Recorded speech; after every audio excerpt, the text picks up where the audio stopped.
and leave it to Laura's capable hands. Thanks, Osman. Hi all, welcome. Fantastic to be here with you all today. Today we're going to be talking about resilience, and we can't have a conversation about resilience until we have a conversation about stress. So I'm going to ask a couple of questions to start us off, to warm up. If you're joining from a group of you in a room together, perhaps you're not going to be able to answer these, but let's see how we go. I'll introduce myself in a little bit more detail later, but to start with, let's see where you guys are at. So this Slido poll, there's actually a link in the chat that will take you right to the poll, or you can go to slido.com and type in that number to answer these questions, or scan the QR code. Many options for you here. And I'd like to know, how are you today out of 10? This is a question that I've actually poached from a great charity that does mental health work for men, based out of Bristol in the UK.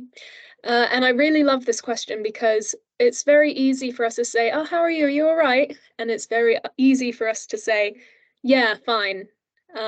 But getting to a deeper level of conversation or revealing a bit more can be very difficult, especially in the workplace. So I love this question. How are you today out of 10?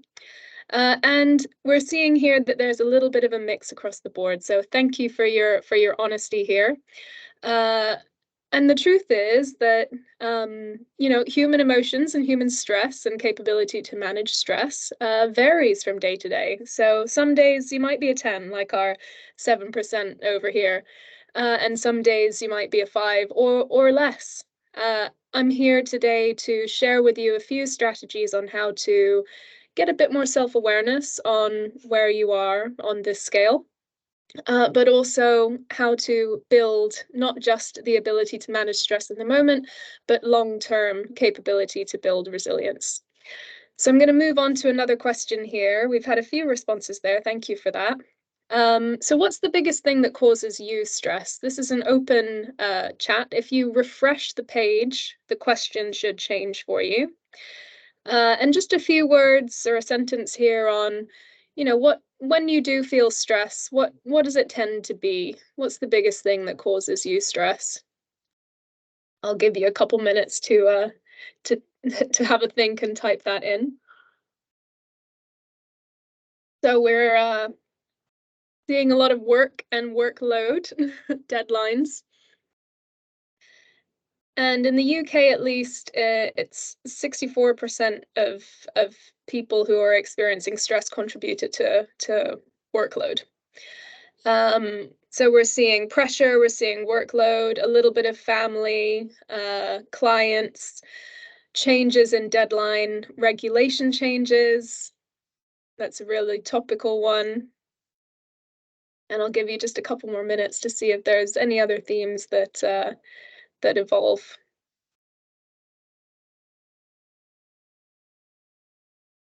Great. So finances, great one. So there's a range here of, oh, someone said dating life. Love that. So there's a range here of personal stressors and work stressors, workload, deadlines, client relationships, regulations.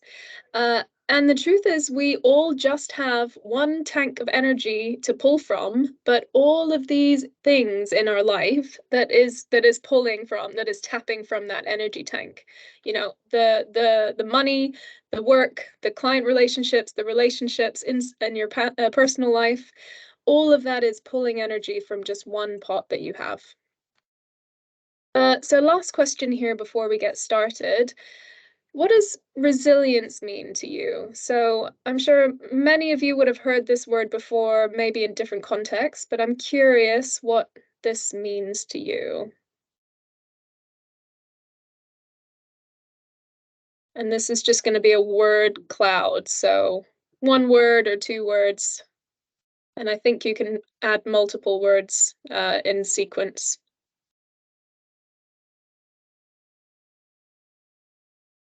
Great, so we've got a few things coming in now. Ability to deal with issues, ability to withstand challenges, bounce back ability, I love that one. Strength and strong, adaptability, discipline, coping mechanisms, great. Thick skin, some really good pieces here. So some of you may have heard the term resilience applied to wellness before. Some of you might have heard the term resilience applied to markets or businesses. What we're going to talk about today is personal resilience. How do you build that inner strength? And how does that impact the teams that you work in and the organizations that you work in? And how do you use the skills that we learned today to grow resilient teams as well as resilient organizations? Let's get started then.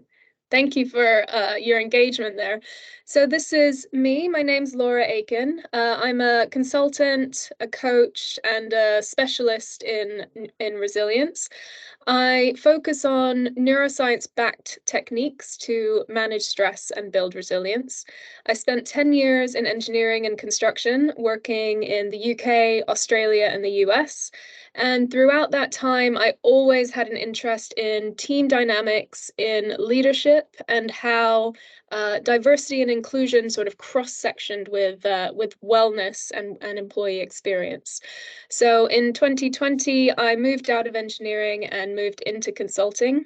I have my own practice, which is Thrive Leadership, and I partner really heavily with this organization called Kintla, who are just leading minds when it comes to applied neuroscience and how that works in teams and organizations. So what we're going to talk about today, we'll start with personal resilience, understanding stress and how to regulate emotions. We'll talk a little bit about resilient teams. So how do you use some of those skills to translate into teams? And then very slightly at the end, we'll talk about what does that mean for organizations? Because personal resilience is obviously just one part of the equation. Why is this important? So we talked about a few of these stressors just now, but in the world and architecture in particular, there's a very, very high amount of change that you have to deal with, whether it is technological advancements, whether it is market volatility, the change in how we're working from office-based environments to remote to hybrid. And some of you mentioned as well the changes in rules and regulations and compliance, which means that you as an industry are facing a high amount of change. And change for humans is not great. We like level foundations. And that is something that really fosters personal resilience because we feel safe, we feel stable. So resilience is about being able to navigate all of these changes that are happening in your industry on top of the changes that are happening in your life as a human being without them shaking you, without them causing harm or causing damage. So that's what we're going to talk about. In architecture in particular, I pulled a few statistics based on your industry. And there's a few surveys related to the architecture industry, stress and burnout. 59% of architects said uncertainty about their future is affecting their mental health. And as a result, 57% are considering moving away from the field for mental health reasons. And in one survey, 97%, so almost all of architects experienced burnout in the surveyed architects experienced burnout in 2021. So workload is high, work hours are high, their uncertainty is high, and that is having an effect on stress and mental health, and of course, on your ability to produce because of the stress and mental health. But I don't think I need to tell you, I need to tell you this, but I did want to set a foundation and talk about why we're here and why this is important. So let's start with personal resilience. For me, one of the biggest tools in managing my own personal resilience has been understanding the brain's response to stress and threats. This diagram is based on the neurosequential model, which you can research later if you're a little bit of a neuroscience geek like me. But you can think of the brain as having evolved in layers at a very rudimentary level.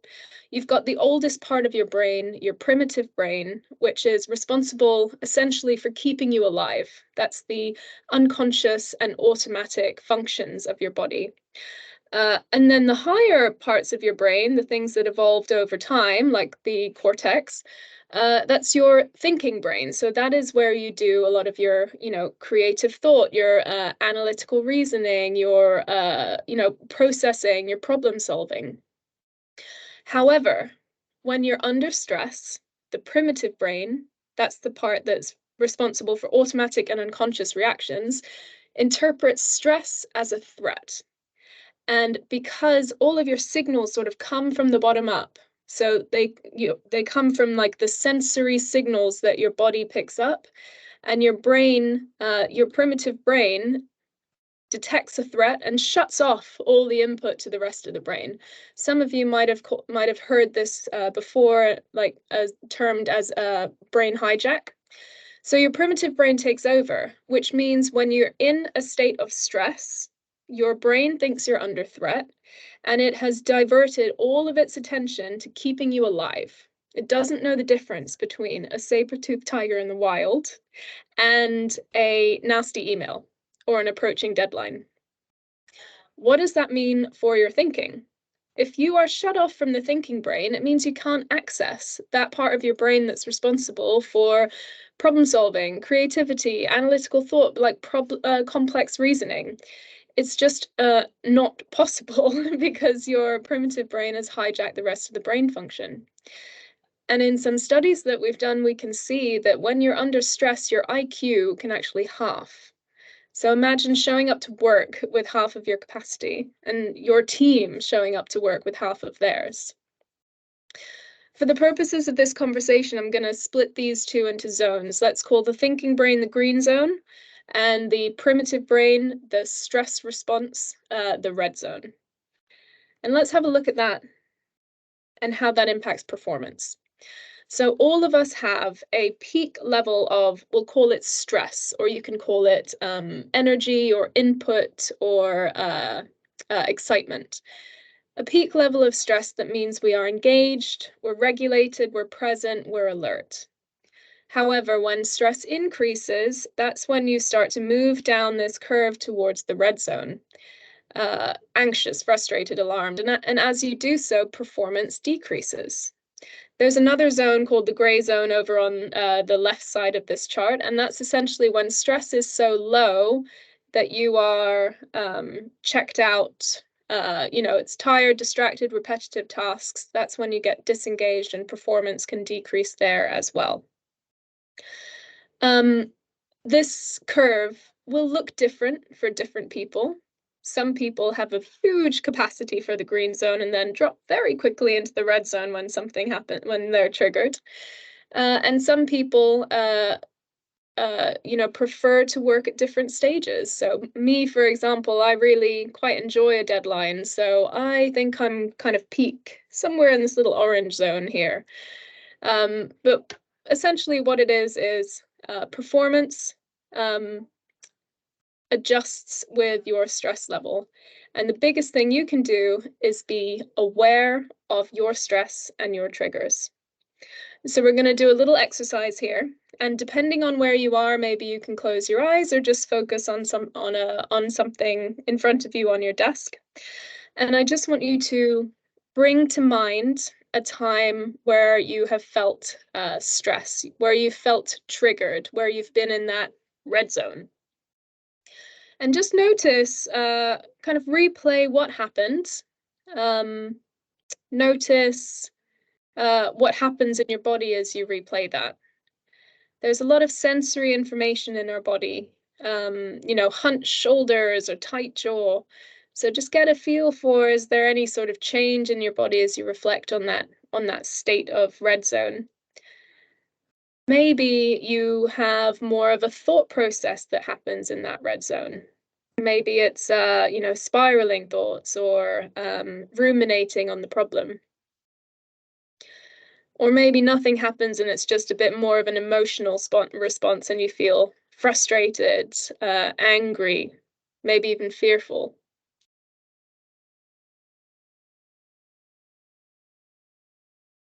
What this exercise is designed to do is to grow self-awareness. And self-awareness isn't going to happen overnight. But one of the big pieces in resilience is starting to tune in to how you're feeling. What is the difference between your red zone and your green zone? Let's go to the green zone now. I'll leave you on a high. So think of the last time you felt really full up, energized, excited, motivated, present. Roll through that in your head right now. And again, notice if it brings up anything. Maybe your body language has sort of changed and you're a bit more open and sitting up a little straighter. Some people feel more of a lightness, a release of tension in shoulders and jaw, for example. What emotions are associated with your green zone?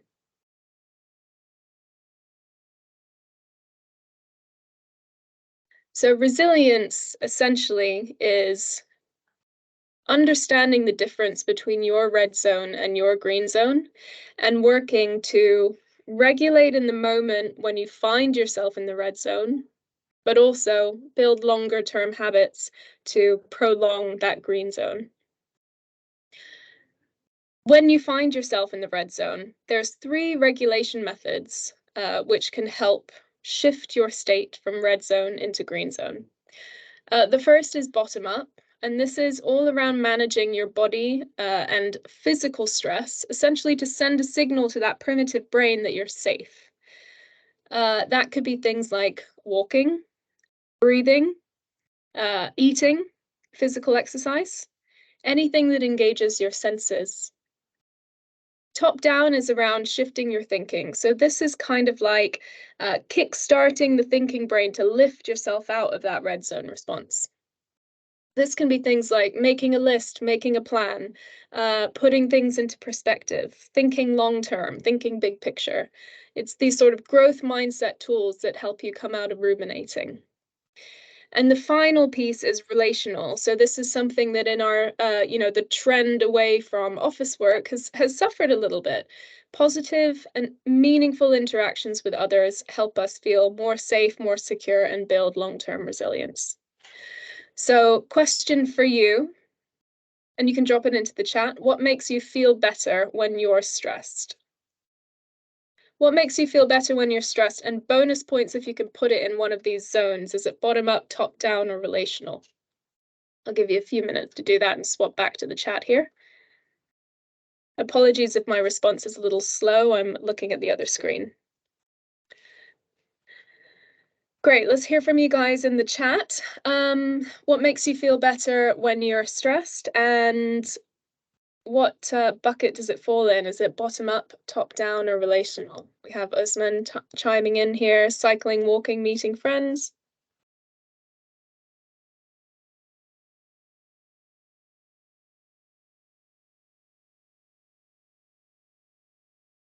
Great, a few coming in now. Thank you. Thanks, Ali. A hot cup of tea and coffee, time with friends, maybe going for a run. So taking your time over a tea or coffee, fantastic bottom-up way to regulate stress. Running and music are particularly impactful because of the rhythmic nature of them and how our stress response evolved. Essentially associates emotional state with sensory input. And there's some study that says that rhythmic activities like running, music, even sort of, knitting, makes us feel safe because we associate it essentially, our brain associates it with our mother's heartbeat, When we were in the womb, we get sensory signals that say, you know, I'm safe, I'm not hungry, I'm not thirsty, I'm not cold, I'm not warm, everything's fine, to that rhythm of your mother's heartbeat. Great, Rosie, stepping out and coming back, so getting some physical space, speaking with friends or family, relationship, fantastic. So all of us will have some of these regulation methods already in our toolkit, but now you know why they work, and you can start to think of other activities that you can use to tap on when you notice yourself in that red zone. A few more from me here. So deep breathing. There's a technique called box breathing or square breathing that's really effective in regulating your nervous system. Taking a quick walk, reducing or blocking noise. Some people said listening to music. The opposite is also true. In top down, you can admit you're stressed. You can sort of name what you're experiencing, make a list, what's controllable.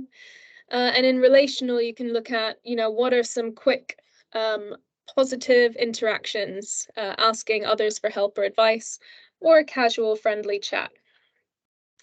And importantly, just how you can regulate yourself when you notice that you are in the red zone. You can start to get a sense of when other people are in their red zone and regulate them in these same buckets, bottom up, top down, and relational. So using a calm voice, you know, show that you're listening, turn your camera on where possible in online meetings. Top down regulation for others, you can help them to reframe their negative thinking. You can use humor delicately to shift the mood. Help them see stress as energy or power, and help them shift catastrophic wording. You know, when people start getting into, oh, everything's a pain, it's all over, I don't know how I'm going to solve this problem, you know, help them shift that by getting some perspective. On the relational side, this is pretty simple. You know, quick positive check-ins with people around you is one of the biggest ways you can not only manage your stress, but also support the resilience of other people. So that was a whistle-stop tour of managing stress through regulating out of the red zone into the green zone. And I call that a trigger response. So something's happened, it sent you into the red zone, you've noticed you're in the red zone, and you've implemented something to regulate yourself back into the green zone. The other piece of resilience is, I like to call it kind of putting cash in the resilience bank. So building positive habits that refuel your energy.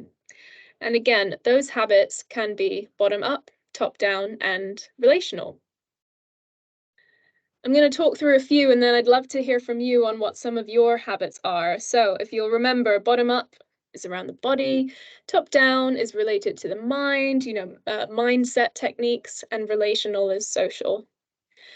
Some rituals that work for people are, you know, regular walking or exercise, dance classes, listening to music. Getting enough sleep is a really important cornerstone habit.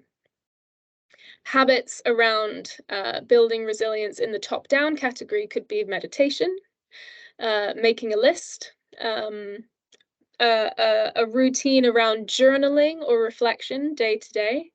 And even things like learning, so learning a language, reading a book, that's something that engages your brain and helps you build longer term resilience. And the relational side is anything that gives you some social connection. Now, in some work contexts, this can be really difficult if you're remote working away from a team, for example, or you're working on site away from your family. Relational can be really hard to grasp. So how do you build in some of these routines, these rituals, to build resilience? Before I move on, I'd love to hear from you guys. What are some of your resilience rituals? What do you do every week to manage your mental health? And if you don't do anything right now, what's something you want to try? You can drop those into the chat. What is a habit that you have to manage your mental health? A few coming in here. So we've got a weekly yoga class with a friend, absolutely. Hits all of the buckets. Thanks, Rosie. Anthony says running. Running again is a rhythmic exercise, really soothing for the nervous system. See a few more coming in here. Great. Pick up on one of Usman's praying. Yeah, praying is another one that often it engages at least 2 out of 3, and in some religions engages all 3, where there's, physical movement, a sort of mental process, a process of gratitude and giving thanks, and sometimes it's done in community. It can be a really wonderful way to regulate stress and build long-term resilience. There's a few more coming in here. So weightlifting, taking 30 minutes a day to watch TV or chill out. That's great. Great. Meditation, family time. Wonderful. So this isn't rocket science, as you have probably gathered. It's about having some mechanisms on tap so that when you notice you're in the red zone, you can regulate to the green zone easily. And secondly, making an effort to put cash in the bank on a periodic basis. And it doesn't have to be complicated. It can be a 10-minute walk every day. It can be 30 minutes of downtime to just get your heart rate down after a day when you're sort of running around a lot. It can be dinner with family and making a commitment to that. When it comes to resilience, it's not necessarily complicated, but it is about consistency. So I'll take some of these concepts and talk about what they look like in the team dynamic, and then I'll talk about this for a little bit and then hand over for questions. So of course, personal resilience is just one piece of the puzzle, and having this toolkit of neuroeducation to manage your personal well-being doesn't necessarily matter if you're in an environment that is constantly depleting you day after day after day. So the next step here is to work in teams to grow resilience through team rituals, through structure and clear roles and responsibilities, positive relationships, and psychological safety, so that you are going into an environment where you feel supported and an environment that nurtures your resilience. Beyond that, there's the organization that you're a part of, many of you. And there's organizational resilience is about, those institutional and structural changes that are needed to support well-being at work. What is the culture? What behaviors are the leadership role modeling? How transparent and frequent is communication? Because that facilitates connection and connectedness. Even the work environment, so access to natural light or green space. I don't need to talk to you guys about that.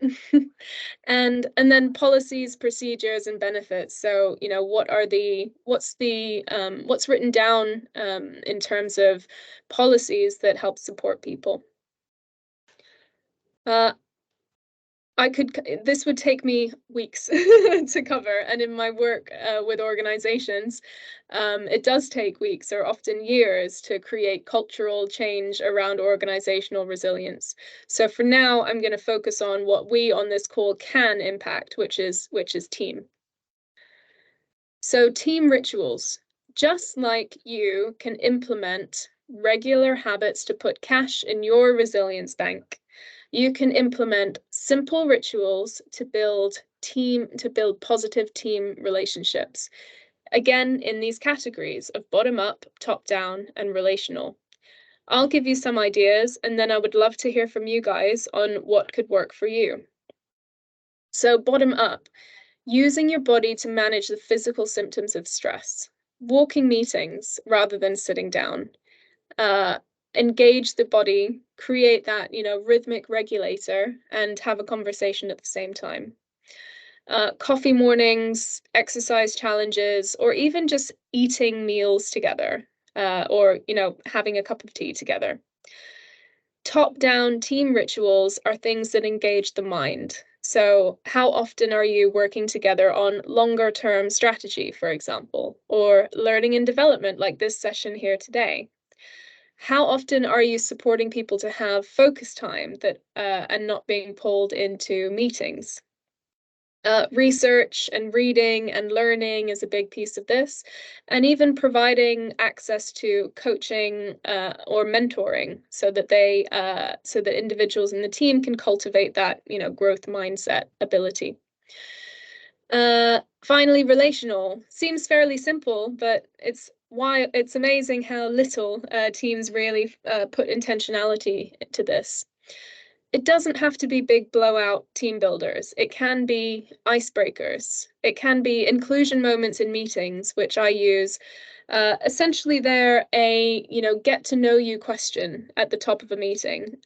Some of you will be familiar with safety moments or quality moments at the top of meetings. Inclusion moments are along that same line, but it's asking a deeper question. So, what's your favorite city in the world and why? Or what's a meal that you like to cook? Or yeah, what's something that reminds you of home? Uh, they're really simple and they don't have to take up too much time, but what they do is they create trust and connection between individuals in the team, and then foster that sense of team resilience. Team builders, office hours. So if you're in leadership, just having some time where people can have access to you, and the onboarding process. How well is your team supporting building relationships as people are onboarded? Essentially, what we need to get to, there's three big pieces of adult resilience. The first is controllability, which is an agency and a feeling of authority over your surroundings. So, the clear communication, um, having some say over what you're working on and why. The second is predictability. So, even in the face of all of this change, how do you give a little bit more information to the people around you so that you can manage unpredictable times? And the third is connectedness. Connected teams are resilient teams. So focusing on this relational piece makes a huge difference in teams. So question for you into the chat, what are you going to try? What of these are you going to try? These ideas or something else?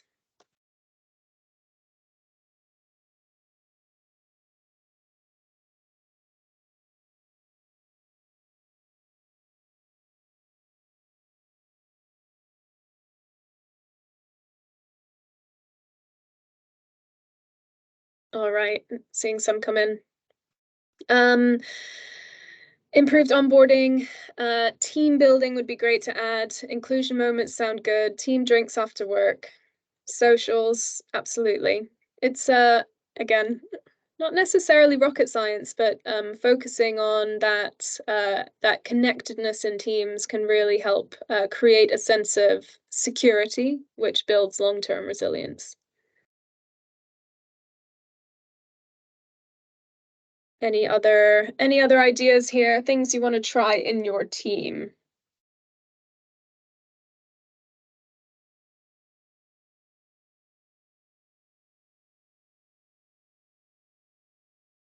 All right, good stuff. Yeah, thanks, Anthony.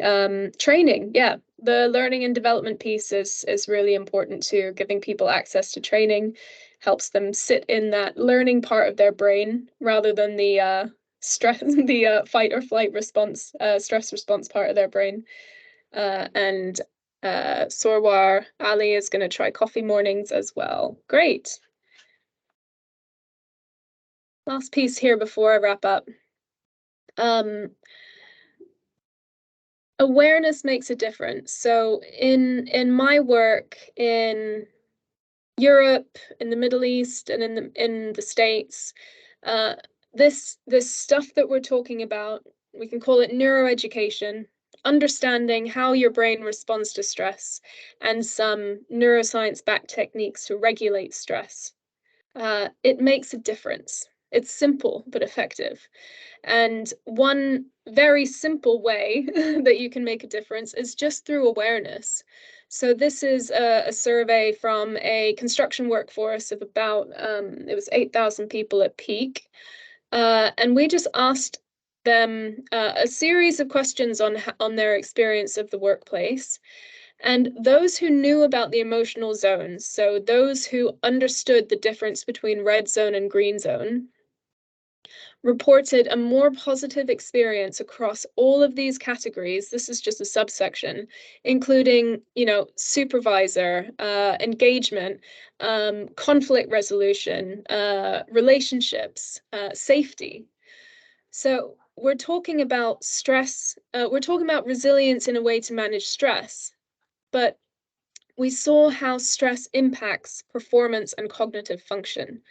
So an awareness of the zones is enough to help people have a more positive experience at work. And beyond that, an awareness of the zones and an understanding of how to manage stress impacts so much more than mental health. It impacts performance, it impacts team relationships, it impacts conflict resolution, it impacts collaboration, it impacts client relationships, and it also impacts creativity and motivation. So if you're taking nothing else from today, take that understanding of those different zones and what works for you in moving from the red zone into the green zone. So last piece here, I'd love to hear what's one thing that you're going to do to take this forward? What's one thing you've learned that you're going to apply either in your personal life or work life?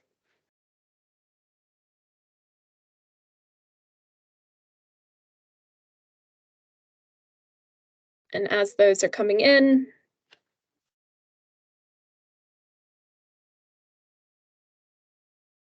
so what's one thing you're going to do? Fantastic. Sleep more. Great. Should I jump in here now? Absolutely. Yeah. Okay, thank you so much for that. That was really useful. I know, obviously, to just highlight, obviously, this is a very quick run through of something which is obviously extremely important. So please do make sure if you want to discuss this any further with Laura or anyone else akin to what Laura provides, please do reach out directly, because this is just a very small toe dipping exercise just to give you that understanding of uh, how you can basically retrain and make sure you're not sort of building in mistakes that need to be resolved moving forward. One question that came in, I'm purposely not going to be mentioning names as well, by the way. So when we do read out any questions, please feel free. It's a safe space, but I'll purposely not mention a name just in case it's something where you might feel a bit nervous to ask the question. So we had one come in, which is quite interesting. Laura, it would be good if you respond to this one, actually. So I know we spoke about teams and quite a number of times. However, there'll be quite a few people out there that are either sole traders or working on their own, or even maybe working as part of a wider team, but also working remotely, and therefore that camaraderie, that sort of interaction isn't happening. So it'd be really interesting to sort of hear a response on what you think about that. Yeah, thanks, Osman. It's a bit complicated, isn't it? Because especially if you're a sole trader or sole business owner, there's this balance you have to navigate between, looking after yourself and establishing your boundaries, but also taking on the work when it's there. And that looks different for different people. I think the fundamentals are have self-awareness over where you are at. If you're in the red zone, um, yeah, get some awareness over what your red zone looks like versus your green zone, and what are some of those ways that you can regulate yourself. So the first step is always kind of personal accountability over your state. And sometimes if you're, working remotely but part of a bigger team, you can tap on the team for connection, for the bottom up, for the top down. But you can also seek that in your personal life. You can be doing a 10-minute walk in the morning on your own. You can be connecting with friends or family rather than a work group. Yeah, it's again a complex thing to sort of touch on in response to a question. But the foundations are, personal accountability over your well-being, establishing boundaries where you can. So, what are the deal breakers for you in maintaining your well-being and health?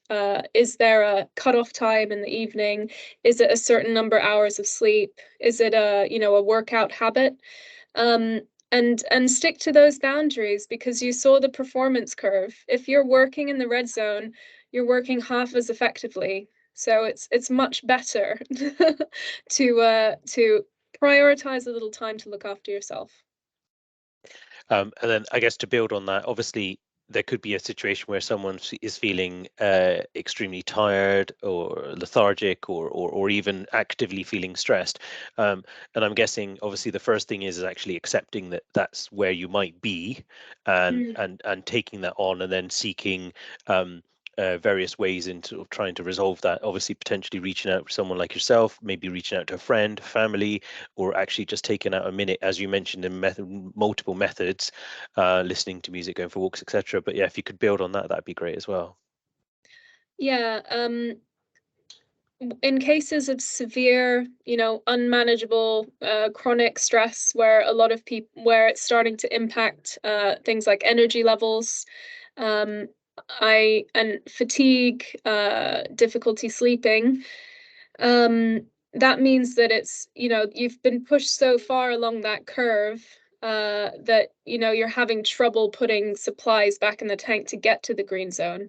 So it may require a little bit more of an intervention. When I'm working with people who have gone through burnout and they're kind of on the other end of complete emotional, physical, mental exhaustion, some habits that I recommend are more restorative habits. So, restorative yoga, for example, is one that I recommend. There's a meditation practice called Yoga Nidra, which is really restful, but also energizing. And some of those more relaxing habits, like reading a book, etc. People who are into the sort of high intensity habits are often sort of completing a stress cycle, if that makes sense. It's a controlled exposure to stress that helps you work through that process and release the same hormones and endorphins that you would have. It's our only way of sort of socially acceptably fighting or fleeing at this point, is going for a run after work. To wrap all of that up, I would say, know what works for you and respond to your energy levels accordingly. So don't force yourself into a habit that isn't going to work for you on that day. And yeah, some of the research that I read in preparing for this was how many architects were requesting well-being days or mental health days from their employers or their groups. So that's a big request as well, and which I know is, an industry where the workload is very heavy. So, are there ways that you can speak to your employer, if there is one, about more space and time for time off? And understand the laws in your local region as well, because there are in many places, England, for example, laws to protect you from overwork. Great. And then I know you briefly touched on it, but obviously we're not just working machines. We obviously have private lives and hobbies and things like that. It's also, it'd be interesting to just hear a bit more about the sort of that aspect as well, about balance and so on, because obviously you may be even getting stressed out from other things other than work. So it's almost appreciating that it's not just specifically work that might be providing this unfortunate stress, whether it be a very limited one or an ongoing one, but also could be from other avenues. Yeah, thanks. I touched on this right at the beginning. There's only one tank. There's only one energy supply, but there are so many things that are potential stressors that tap on that energy. And I like to think about it as kind of like a Venn diagram. And if something really important is happening in or significant is happening in your personal life, you're gonna have less energy to take to work. And if something again is happening, if the work life is ramping up, you're going to have less energy to commit to personal life.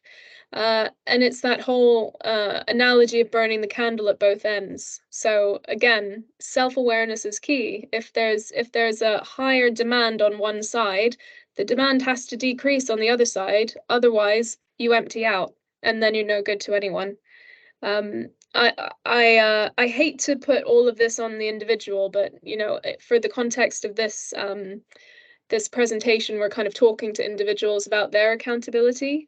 But I just wanted to say that there's I know there's situations where people don't have much choice, and they're being pulled in different directions by their families, by their work. So I think it's just around self-awareness and being gracious with yourself when that stuff is happening, asking for what you need as much as you can. And when the demands increase of you, you have to put more into the tank accordingly, right? So you've got to look after yourself even more. Great. And then I'm just going to wrap it up with asking you a final question. I know obviously you've touched on the various bits and bobs that you do get involved with. So obviously there's the team training, executive coaching, and also the culture and change management. But I just wanted to touch on the away days and retreats, because I know we've spoken about this a few times in the past. It would be really interesting to sort of hear a bit more about that, because I know you do some which are outside of the UK, but also you do some which are in the UK as well. So if you could just touch on that a bit more, please, that'd be really appreciated. Yeah, thanks. There's a study that shows that even fire drills, like workplace fire drills, show an uptick in employee engagement and motivation. And one of the reasons why it does that is it disrupts the routine, gets everyone out of their desks and gets them into a space where they're connecting. And that's just a simple fire drill. So, away days, off-sites, retreats, it's a way of doing that. So you take people out of their routine, either in a team or as individuals, bring them into an environment that's designed for well-being. Often there's a lot of nature, there's ways to, there's facilitated meditation or yoga or walking. And then we explore some of these concepts around personal resilience, resilient teams, and building resilient organizations. But in this space that is, neutral, supportive, and away from the workplace. And then we have a little fun at the same time. So, there's an element of a team builder too. I have retreats that individuals can sign up to. I run 2 or 3 a year. So there's one in Spain in June and one in Wales in the Wye Valley in September. But then I'll also organize them for in-house away days and retreats. I think just one more thing to build onto that, in the retreat environment, because it's away from the workplace, there's the ability to go a little bit deeper with people and connect a little bit more deeply as well, and learn a bit more about people. I think Anthony Silby just made a comment down here around like group talk is such a great way to build trust, and retreats facilitate that. Yeah, great.